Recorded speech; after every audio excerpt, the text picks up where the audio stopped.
Halo semuanya, buat kamu, para mahasiswa yang punya ide bisnis gila-gilaan dan mimpi bangun startup sendiri. Nah, bahasan kali ini pas banget buat kamu.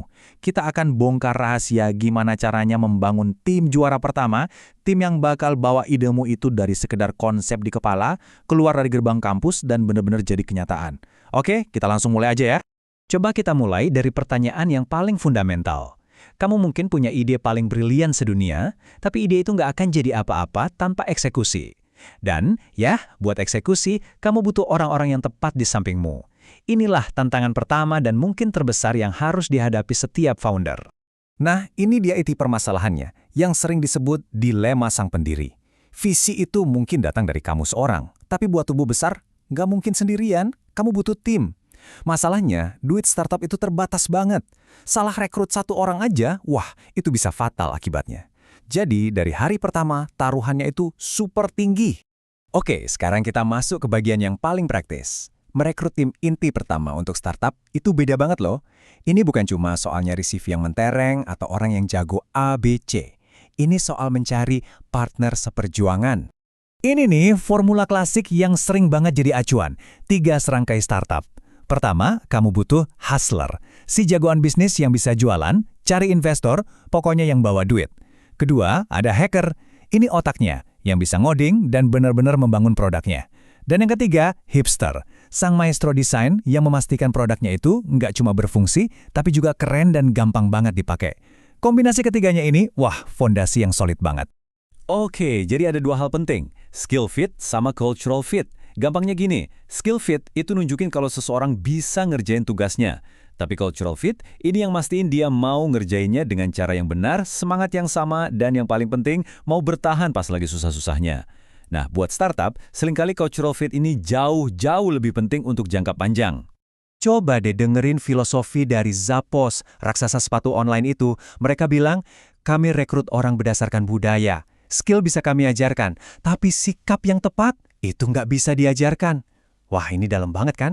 Intinya, mereka percaya fondasi utama itu ya di sikap dan nilai-nilai, bukan cuma di keahlian teknis. Dan ini dia cara gila sekaligus jenius yang mereka lakuin. Serius, setelah seminggu training, karyawan baru ditawarin duit, sekitar $2.000 buat keluar saat itu juga. Tujuannya apa coba? Buat nyaring mana orang yang gabung cuma karena uang, dan mana yang benar-benar percaya sama visi perusahaan. Yang nolak tawaran itu, nah itulah orang-orang yang mereka cari. Oke, anggaplah kamu udah dapat tim impianmu. Pertanyaan berikutnya, gimana cara nyusun tim ini biar bisa gerak cepat kayak kilat? Struktur itu penting banget buat kelincahan. Yuk kita bedah lebih lanjut. Waktu startup baru lahir, strukturnya pasti datar. Semua orang bisa ngobrol langsung sama siapa aja, keputusan dia ambil dalam hitungan menit. Super gesit. Tapi, seiring timnya makin besar, model begini bisa jadi kacau balau loh. Nah, disitulah startup perlu berevolusi ke struktur fungsional. Mulai ada tim khusus buat marketing, tim khusus buat operasional, jadi peran tiap orang lebih jelas dan teratur. Startup-startup modern bahkan udah lebih canggih lagi. Mereka bikin tim-tim kecil otonom, kayak squad, yang isinya orang dari berbagai bidang. Tech, desain, marketing, semua fokus ke satu misi. Ini kayak punya mini startup di dalam startup. Tujuannya, biar birokrasi hilang dan eksekusi jadi maksimal kecepatannya.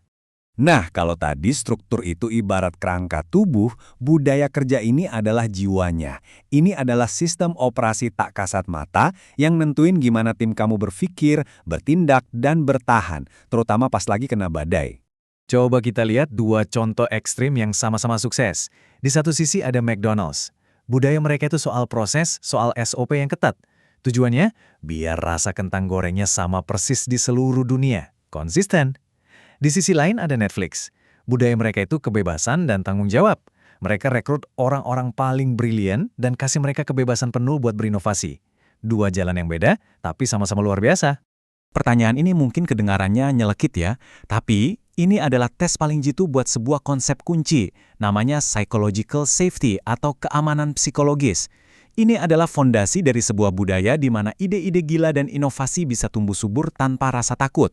Jadi gini, budaya yang benar-benar inovatif itu nggak menghukum kegagalan, malah sebaliknya, mereka merayakan kegagalan sebagai sebuah pelajaran. Kenapa? Karena saat orang nggak takut buat salah, saat itulah mereka berani mencoba hal-hal baru yang beresiko, yang bisa jadi malah menghasilkan terobosan besar. Oke, kita sampai di tantangan klasik semua startup. Gimana caranya narik talenta hebat kalau dompet lagi tipis? Nah, disinilah kita harus putar otak dan jadi kreatif.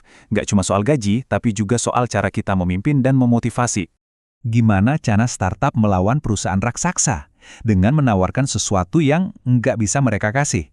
Selain gaji pokok ya, tawarkan juga kepemilikan.